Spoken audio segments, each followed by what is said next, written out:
So overbuilt, low occupancy, Philippines condo market exposed. I've noticed a lot of places that have extremely low occupancy, yet they're still building. Like the POGOs are still here, or like as if there's a tremendous demand.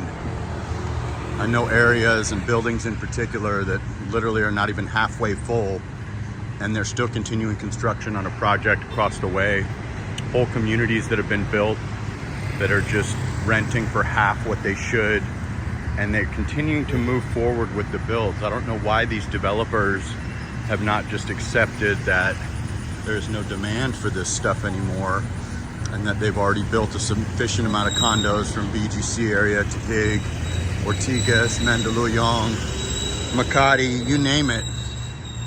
The demand isn't what it was a year ago or 2 years ago or whatever. A lot of people are choosing other countries. A lot of people are living in the province. A lot of people certainly aren't looking to buy, might rent, but also a lot of these owners just seem to be so stubborn and have so much pride in the previous price that they're willing to get zero and pay their own property taxes and their own maintenance fees, HOA fees, or whatever you call them in the Philippines. So, you know, pride is a hell of a drug. I've noticed that, you know, a lot of people say, well, I don't care, and I'm not willing to move backwards to my rental price. And they seem to think that they're going to crash the market by dropping the price of their condo 10K from, you know, 60 to 50 or whatever.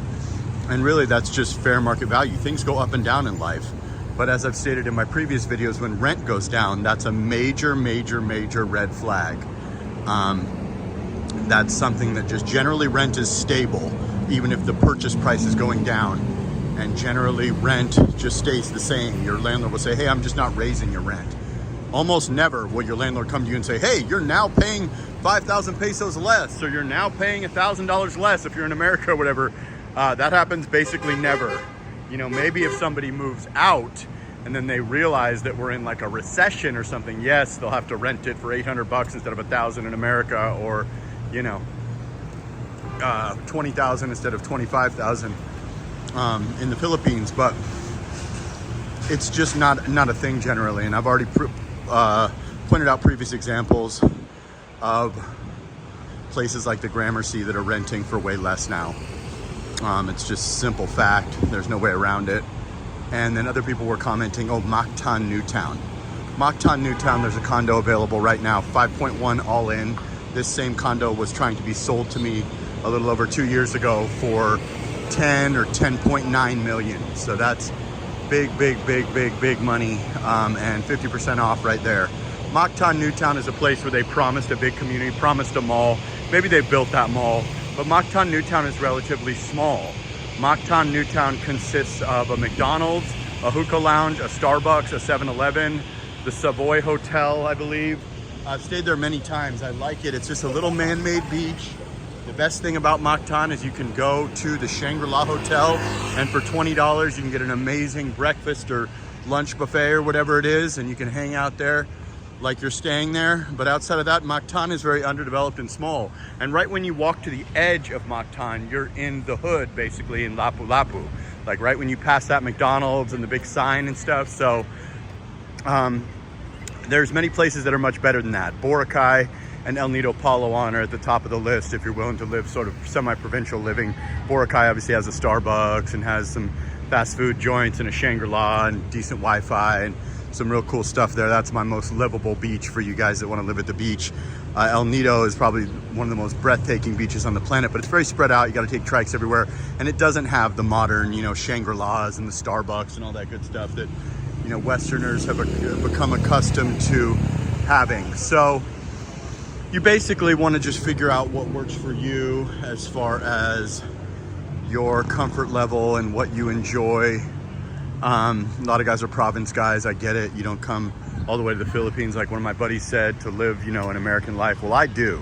I actually really enjoy living an American life here, and most people do not. They come for that beach living at a fraction of the price, and I totally respect that.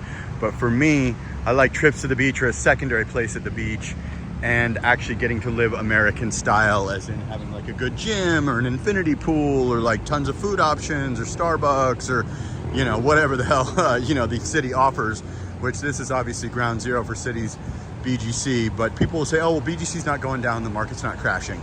Well, if you look at the asking price, that would be correct. But before, if you offered, you know, 45K on a 60K condo, they would laugh you out the door and they wouldn't call you back. Now, they're artificially making it look like the market hasn't crashed by still asking 60, but they're willing to go way down. I had multiple owners meet me that their condos just weren't good enough for me, but they were very motivated. They were willing to accept offers. And that happens when you have multiple months of vacancy and you realize, rich or poor, that you are losing money every month. I don't care if you got $1 million US in the bank, losing money on an investment is never good.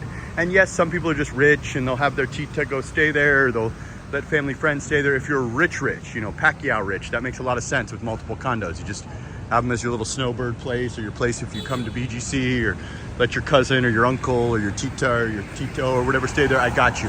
But most people don't operate like that. I know, because I know a lot of people that own real estate, and most people want their places rented, at least just for the, you know, to get their association dues paid and their property taxes paid. So I think it's definitely a fable that nobody cares and everyone's just gonna sit there with the strong pride and let their condos stay empty.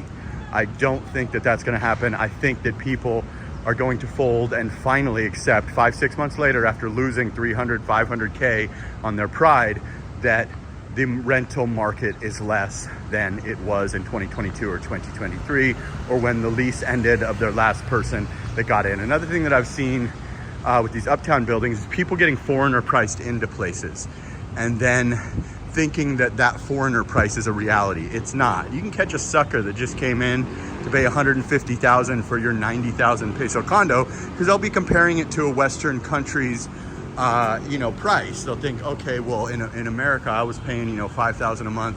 150,000 is only, you know, 2,700 a month or whatever it is. So I'm getting a great deal. Well, no, you're not, because the market value in the Filipino price, or even just the regular fair price of that, is, you know, 1,900 bucks, or, you know, 100,000 pesos or whatever. So you're basically in a situation where you got foreigner priced, sucker born every minute. When you're new to town, you won't know, because you'll be comparing it to American dollars. When you are, you know, a veteran and you've rented many condos and you've looked at the comps, or you have a Filipina that can tell you, or knows people, or has lived there before or something, then you will be in a situation where you cannot get foreigner priced. But just because you foreigner priced a sucker once doesn't mean that you're going to have more suckers that are going to come into town fresh off the turnip truck, just hit their head, and be willing to pay almost double what your place is worth. So always do your due diligence. I don't care how rich you are. Paying $3,000 a month for a condo that's worth $2,000 is dumb. That's how you don't stay rich, or that's how you don't get the advantage of being 8,000 miles from home and losing some amenities or customer service or whatever. Hello, sir. Yeah, so that's just what it comes down to. I mean, the bottom line is, it's worth what it's worth. It's only worth what someone's willing to pay. And just because you sucker somebody once doesn't mean that you're going to be able to sucker someone every annual lease. And just because someone pays you a year up front at foreigner price doesn't mean that the next person's going to do that. It's supply and demand. It's really demand is down a bit. POGOs are gone. That's a major reason for this. But I just really think that it's overbuilt and underoccupied. I know that for a fact. From BGC to surrounding areas to Cebu to Boracay, there's many examples I've given in previous videos of huge fire sales and huge, you know, 40% offs and stuff like that. So just do your due diligence. Whatever you're comfortable with is fine. But there is a market value for things, even regardless of the fact that there is no MLS and it's tricky to track comps and all that. Do your homework. Check rentpad.ph for rentals. Check Facebook Marketplace for rentals and for buying. And just make sure that you don't jump into something. Stay at an Airbnb at a place for a few days if they allow Airbnb to test out the building. Stay in different areas. When you come here, go to BGC for a few days, go to Cebu for a few days, go to Mactan Newtown, or go to Bohol, or go to Boracay, or go to Makati, and stay at Airbnbs that in buildings that allow them. Some of the really high-end buildings don't allow them, but I don't know, do a walkthrough of the place or whatever and figure it out, and then make your decision if you're gonna lock yourself in for a year somewhere. And always remember, everything is negotiable, and don't be afraid to make a low offer. The worst they can say is no. That's not the end of the world. You'll be fine if somebody says no, so just don't be afraid. You might, you know, offer 50 on a place that's 55 when they were willing to take 40. You never know until you try. All right, guys, I do consultations. JasperInthePhilippines at gmail.com. I go live almost every single day around 8 or 9 a.m. in Manila. And like, comment, subscribe, share the video. Beautiful uptown BGC, Sana all.